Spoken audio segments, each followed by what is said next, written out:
E aí, a única coisa que ela falou foi esperança. E é com essa palavra que eu começo a história que mudou completamente a minha vida e me trouxe até aqui. Era junho de 2013, minha namorada terminou comigo um pouco antes dos Dias dos Namorados. Eu saí do carro dela igual um zumbi. E a única coisa que vinha na minha cabeça era a voz dela dizendo, eu amo você.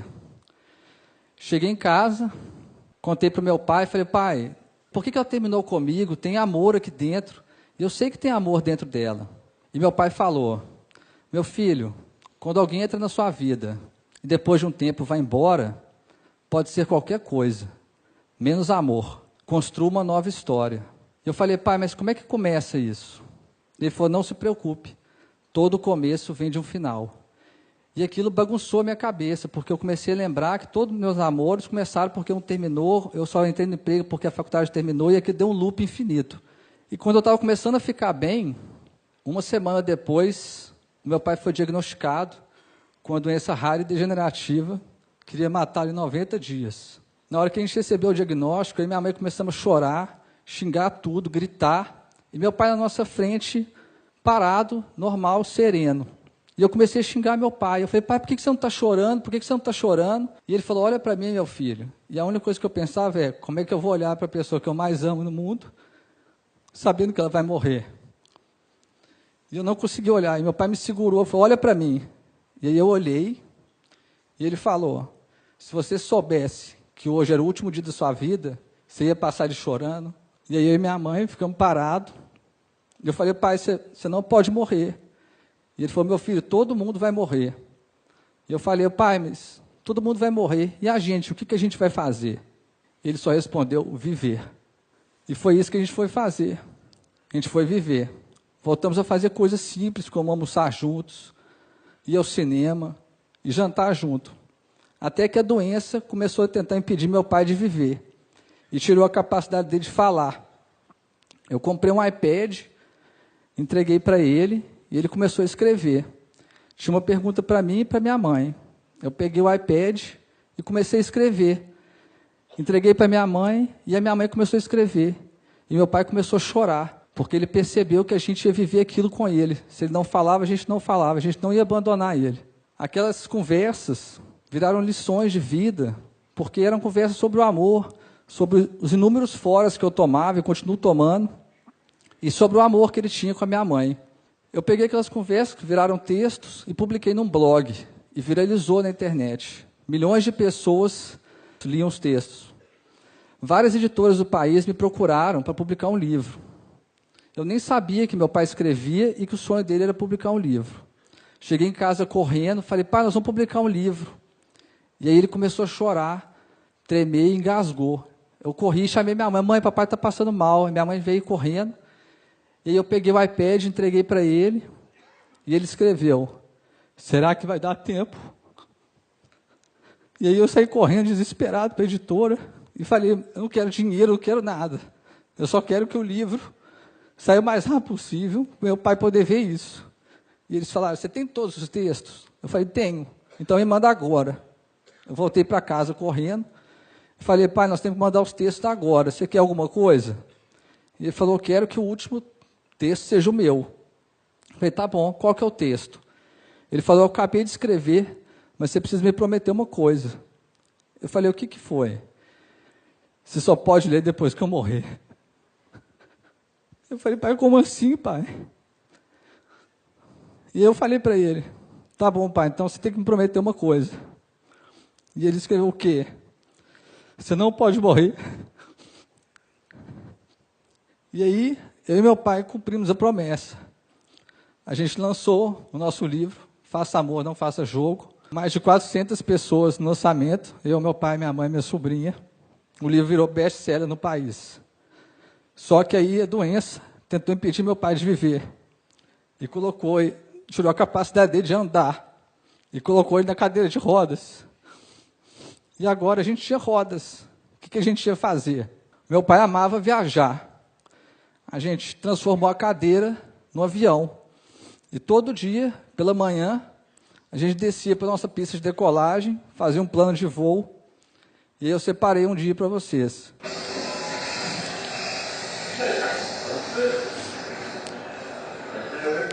Eu não lembro se esse dia a gente estava para Nova Zelândia, foram muitas viagens. E sempre que a gente terminava, pousava, eu pegava o iPad, entrava no país que a gente estava e a gente ficava vendo as imagens. Estudava a cultura do país e tudo. Meu pai, há mais de 30 anos, ia toda sexta-feira com 2 irmãos na mesma pizzaria. Ele continuou indo de cadeira de rodas. Só que a doença tentou impedir meu pai de viver e tirou a capacidade dele de comer. E aí os irmãos deles, meus tios, começaram a ir lá em casa toda sexta-feira e falaram que a pizzaria não tinha graça sem meu pai. E aí eles ficavam rindo, dando risada, e meu pai começou a chorar quando eles fizeram isso, porque ele viu que os irmãos dele não iam abandonar ele, e não abandonaram. Foram lá em casa toda sexta-feira até o último dia de vida do meu pai. Meu pai, ele formou em Ouro Preto, Minas Gerais, e ele tinha 3 amigos. Quando eles formaram, eles combinaram que de 5 em 5 anos eles iam se ver. Naquele ano, meu pai estava muito debilitado e não conseguiu ir. Os 3 amigos dele, cada formando, tem uma foto pregada na República. Os 3 amigos pegaram as fotos, os 4, pegaram a estrada, chegaram lá em casa de surpresa, pregaram as fotos no quarto do meu pai e falaram: a nossa República é a sua casa. E meu pai começou a chorar, e todo mundo começou a chorar, porque ele viu que os amigos dele não iam abandonar. E não abandonaram, trocaram 5 em 5 anos para 1 em 1 mês, eles iam lá e faziam a nova festa da República. No dia 2 de julho de 2015, os meus pais completavam 46 anos de casado. Todo aniversário de casamento, os meus pais faziam isso aqui, ó. Eles dançavam. Naquele ano, meu pai não conseguia ficar em pé. E aí a minha mãe falou: busca cadeira de rodas. Eu falei: por quê, mãe? O que você vai fazer? E ela respondeu: eu vou fazer o que seu pai faria por mim.